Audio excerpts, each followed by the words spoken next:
I'm here on behalf of Commissioner Deters. He regrets that he was unable to make it. He's at a workforce development training graduation program that ran a little bit longer than expected, but Representative Driehaus, it's a pleasure to be with you here. I do hope that the candidate I'm here representing doesn't suffer too badly by the contrast, and I will do my best to keep things as brief as possible. Commissioner Deters was appointed to the commission in January. He's gotten right to work since his appointment. He was a small business owner and a lawyer and a member of the Coleraine Township Board of Trustees before he joined. So he has an intimate sense of much of what the representative was speaking of in terms of working with local communities and other stakeholders, local government, and also a sense for how important it is to keep Hamilton County strong and growing for families that are new to the region and those that have been here for some time. He is actively engaged at the moment in speaking to, I think, two of the most important issues that Representative Driehaus has spoken to and which this campaign has focused on, and that's been MSD and heroin. In terms of heroin, he has emulated this kind of multi-stakeholder approach, which is going to be absolutely necessary in order to get the problem solved. He's the head of the heroin task force for the county, bringing together individuals and officials from every level of government and every walk of life in order to try to get a hold on this problem. He's made very, very clear that this is not the kind of public policy issue, the kind of economic or social issue that we can arrest our way out of.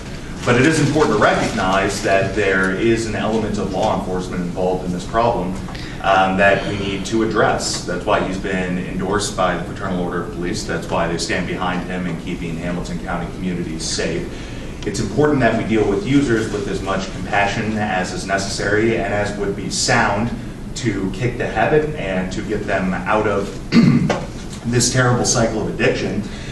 And it's important that we act with a level of humanity in dealing with them. At the same time, there are those who are actively and intentionally pushing this poison out to our children and our friends, and they're in it for a profit. They're not using their own drugs. They're not there because they've fallen into this cycle. It's not like it's no longer within their control. They're looking to profit off of the suffering, off of the harm that's being done to our community residents. And it's important that we get a handle of the problem, which means both dealing compassionately with those who are addicted, but also getting tough on those who are perpetuating the problem.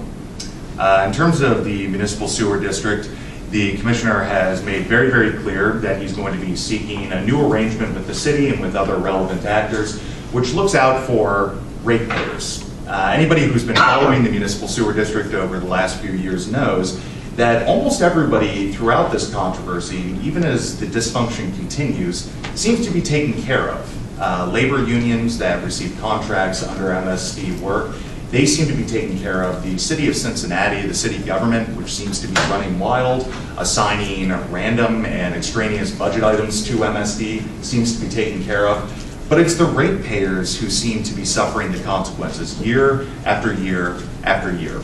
So he's been very clear, and his work is reflected since he's been on the county commission, though there's been some limitation in the amount that he can cover publicly given court orders and the negotiation with the city and the ongoing litigation, that changes in MSD are coming, changes are necessary, and those changes need to hold as their primary purpose and their guiding principle the ratepayers themselves. Not the county commissioners, and not those who will benefit from the contracts that the county commission gives out, but the ratepayers themselves.